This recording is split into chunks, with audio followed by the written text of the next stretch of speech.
Сәлем құрметті оқырман. Бүгін сіздерге белгісіз сезім әңгімесінің 3-ші бөлімін оқып беретін боламын. Ләйла бүгін көңілді болып оянды. Түсте көрген жоқ. Арғы бөлмеге енді көз салып қарады. Қабырғада ілулі тұрған жазуы бар жұқа суретке көзі түсіп кетті. Үйдегілер бәрі далада.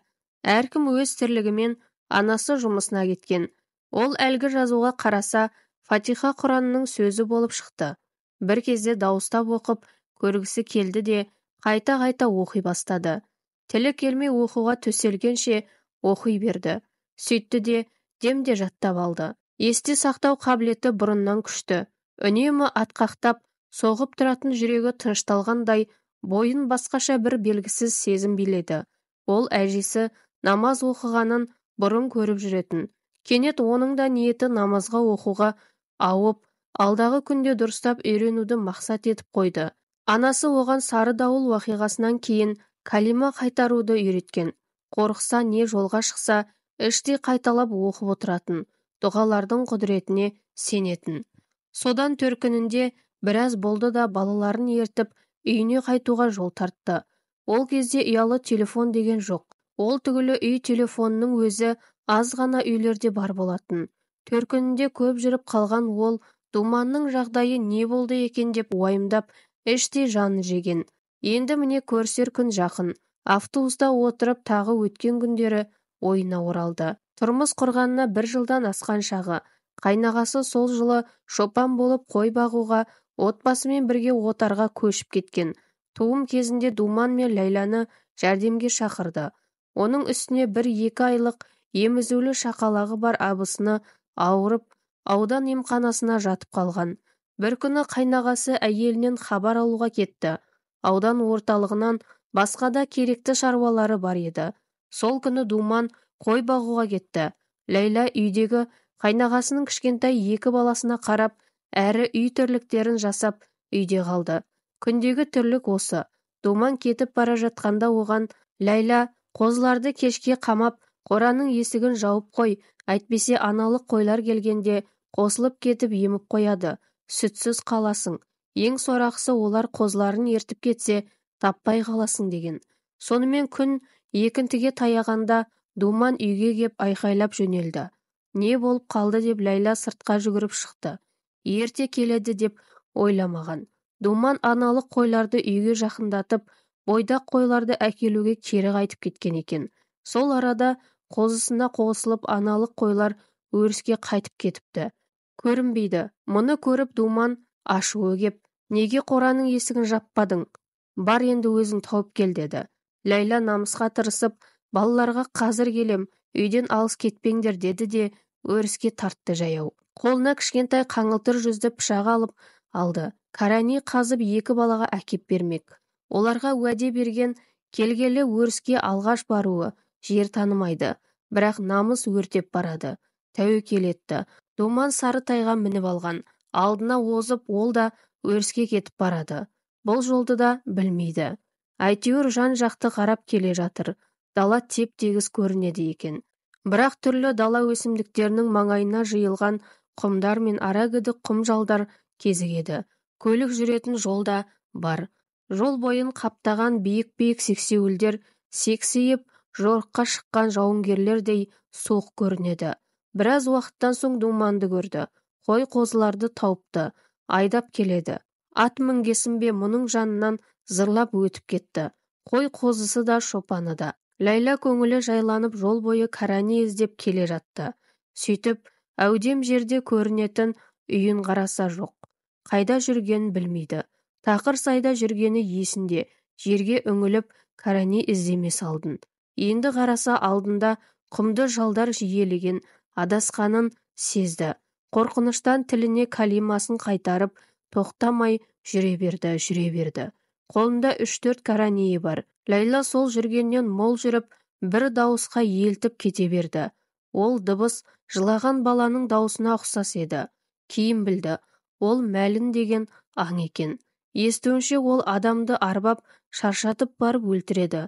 Рас өтірігін анық білмейді. Қас қарайып қараңғы түсе бастаған. Ләйланың әр жалдың басына қарап, үйін іздегеніне 2-3 сағат болды. Шамасы Ақшам көретін уақытта болған. Алыстан мотоцикл жарығын көрді. Үміт пайда болды. Демек қайнағасы кеп, мұны іздеуге шыққан деп. Қолын бұлғап, айғайлап қояды, естетіндей. Жолдан шығып, сол жарыққа қарай жүре берген еді. Бір жылқының шапқан даусы жақын жерден естілді. Бірақ өзі көрінбейді. Бұл атпен де мені іздеп жүрген шығар деп, думан деп айғайлады. Жауап жоқ. Өзі көрінбеген жылқы тұяғының дүрсілі дәл жанынан естілгенде шоши бастады. Бисмиллахир-рахманир-рахим. Аузубиллахи минаш-шайтонир-ражим деп калимасын тағы қайтара бастағаннан тұяқ үні кілт тоқтап қайта естілмеді. Бұл оны одан бетер қорқытты. Бала күнінде шайтан туралы көп естіген, сол есіне түсіп кетті. Әлгі жылқы тұяғының дауысы не әрі шаппай, не бері жүрген, дыбысы жоқ болғаны сескендірерлік еді. Ләйла тез артына қайтып көлік жүретін қара жолға қарай жүрді. Алыстан бір су таситын көлік өтіп бара жатты. Бұл екілене айғайлап қолын бұлғап қатты жүгірді. Бірақ көлік тоқтамай зулап өтіп кетті. Іштей қатты өкінді. Жол бойымен кете бергенімде тоқтар ма еді, жете алмай қалдым-ау деп. Тоқтамай калимасын қайтарумен келеді. Бір кезде ай да жоғары көтеріліп жарық бола бастады. Шамамен түнгі 12 болды-ау. Бұның сандалып ары-бері жүгіріп жүргеніне 5-6 сағат өтті. Ләйла жасынан кітапты көп оқыған. Бір кітаптағы кейіпкердің қараңғыда адасқанда ай жарығы мен темір қазық жұлдызына қарап алда алға жүре бер дегені еске түсіп, дәл солай темір қазыққа қарап алды да жүріп кете берді. Үйі ол жақта емесін де сезді, бірақ сасқанда содан басқа ақыл таппады. Сабыр сақтап үміттенуге бұл да сеп болды. Жарық кезінде жүрген жолы мен кері қайту керектігі ойына да келмеген екен. Біраз жүрген соң тағы бір көліктің жарығы көрінді. Жүк көлігі секілді биікте көрінді. Жол шетіне тұрып, қолын бұлғап тұрды Ләйла. Күткен көлігі жақындап кеп бұрылып, басқа жолға түсіп кетті. Сөйтсе екі жол түйісетін жерге тұрған екен. Әттеген-ай, әрірек жүргенде ғой деп өкінді. Енді жылдам жүре бастады. Төніп тұрған сексеуілдерден біреу шыға келердей қорықса да, қарамауға тырысып, қара жолдың ортасына түсіп алып, алға қарай жүре берді. Жанын шүберекке түйіп, калимасын аузынан бір сәтте тастамай күбірлеп келеді. Көп уақыт жүргеннен денесі қызып, өкпесі өшіп қалғандай әрең демалады. Бірақ тоқтауға болмайды. Үрейленген жүрегі сәл бөтен дыбысқа жарылып кетуі мүмкін. Жүріп келе жатыр. Құдайдан тілеп те қояды. Адам баласын кезіктіре көр деп. Бір кезде тағы көлік жарығы көрінді. Қуанғаннан жүрегі тарсылдап соғып кетті. Әрі тоқтамай кетеме деген қорқынышы да бар. Көлік жақындағанда екі қолын жоғары көтеріп, дәл алдына тұрып алды. Нақ қасына келгенде сәл жол шетіне шегінді. Көлік тоқтады. Бірақ ешкім есік ашып шықпады. Бұл жүрексініп қорқып кетті. Әлгінде ғана адам баласы келсе болды деп тұрған ол, енді өңшең еркек болса ше деген ойдан шошып кетті. Сәлден соң Валлис көлігінің терезесі ашылып, дауыс шықты. Не дегенін естіген де жоқ. Жетіп барды да амандасты. Адасып жүргенін айтты. Қолыңдағы пышағың не, деді көліктегілер. Екі ер кісі, бірі орта жаста, жүргізуші сол кісі. Бірі жас жігіт алдыңғы жақта отыр екен. Артқы орынға қарап еді, орта жастағы салиқалы жүзі жып-жылы әйел отыр екен. Қолында бала бар. Кішкентай қызы ма әлде немересі ме біле алмады. Қуанғаннан күліп жіберіп сәлем берді де, кәрәни қазуға алған пышақ екенін айтып, кішкентай қызға қолындағысын бере салды. Барлығы, егер нашар болмағаныңда тоқтамас ек, түрмеден қашқан біреулер бар екен деп естібек, солардан ба деп, алғашында біз де сескендік деп күліп отыр. Жүргізуші қарсы бағытқа бара жатыр екен. Отбасымен тойдан келе жатқан. Ләйланың хәлін естіген соң ойланып қалды. Үйіңнің қайда екенін шамалап білесің бе, деді. Бұл білмейтінін, бірақ жол бойында Есен деген шопан тұратынын айтты. Сол шопан үйін білетінін де айтты. Жүргізуші ол шопанды танитынын, бірақ ұзақ қой, бара жатқан жағымыз да ұзақ, кері бағытта екен деп күмілжей сөйледі. Ләйланың ойына қайнағасында бензин бары еске түсті.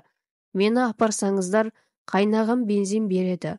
Не болмаса мені қайда барсаңыз да әкете беріңіздерші. Сіздің ауылыңызда ешкімім жоқ. Көрмеген жерім, бірақ бұл жерде қалуға қорқып тұрмын, деді. Көлік ішіндегілер мейірімді жандар болып шықты.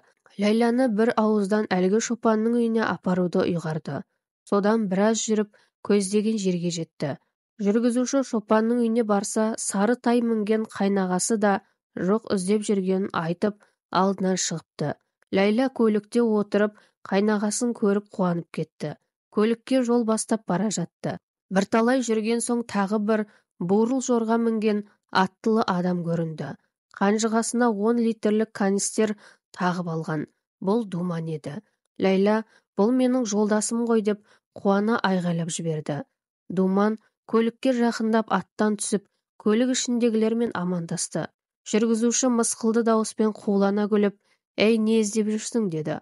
Думан ұяла күліп сөйледі де, келіншегімді жоғалтып» деп сөзінің соңын жұтып күмілжіп қалды. Жүргізуші, «Оны біз әкеле жатырмыз» деді.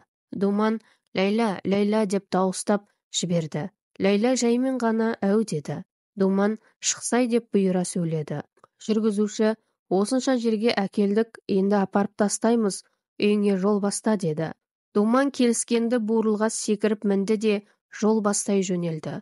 Сонымен бүгінгі күнгі қорқыныш сейілді. Бәрі жақсы боларына сенім пайда болды. Адасқан шақтан Ләйланың 7 сағат бойы аузынан кәлимасын тастамағаны, оны қорқыныш сезімінен, жүрегіне не ақылына зақым келмеуінен сақтады. Бәрі осылай жақсылықпен аяқталғаны қандай жақсы, жаратқанға деген сенімі де арта бастады. Мың тәубе.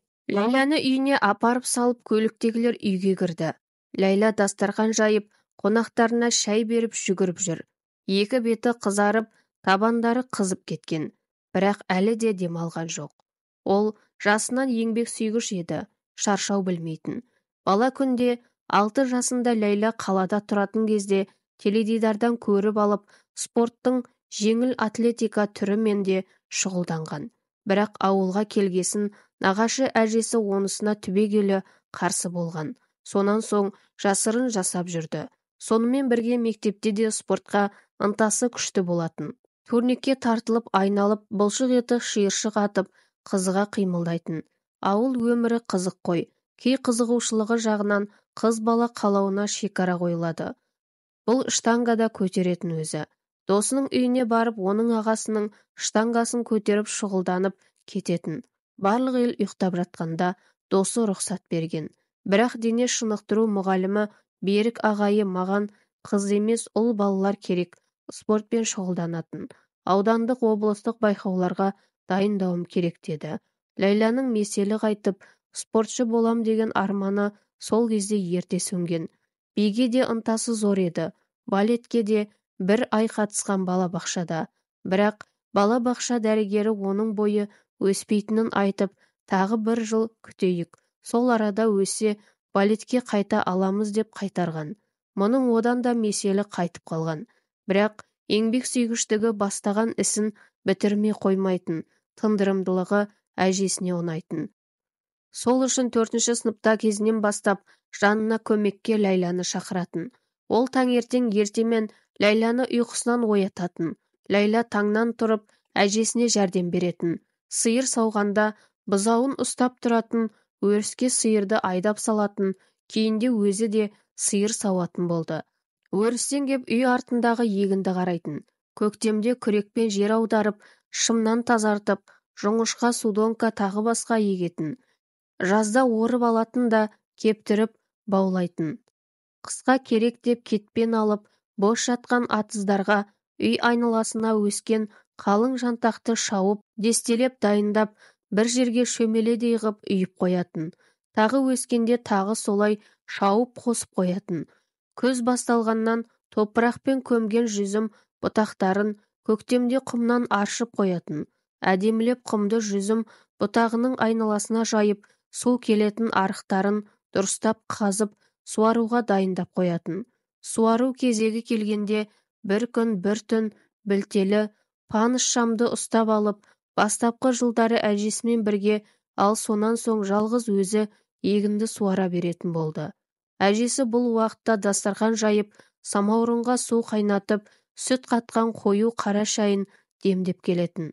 Үйдегілердің бәрін оятатын. Ләйла да бар ісін бітіріп кеп шай ішетін. Сосын оқылатын сабақтарын тағы бір оқып, пысықтап алып мектебіне кететін. Мектептегі қоғамдық жұмыста да алда жүретін. Сонымен не керек, үйіне оралған қуаныш пен қонақтарын күтіп, рахметін айтып шығарып салған соң, бәрі ұйқыға жатты. Ләйла да қатты шаршаған, тез ұйықтап қалды. Ертесіне қайнағасы Ләйланың адасқан жердегі ізін көріп, таңырқап келді. Бір жерде ескі заманнан жатқан қабірлер болған. Басына қойған белгілері біздікіне ұқсамайтын. Сол қабірді айнала беріпсің ғой түнде. Бір қойымыз сонда қозылаған екен. Қозысы өлген, өзінің оң құлағы мен оң жақтағы жағын мәлін жепті. Саған тиіспегені де содан. Әйтпесе кім білсін не боларын деді. Әруақтар желеп жебеген екен деді. Кейін білді, сол адасқан кезде оның бойында 2 апталық тұңғыш ұлы болған екен.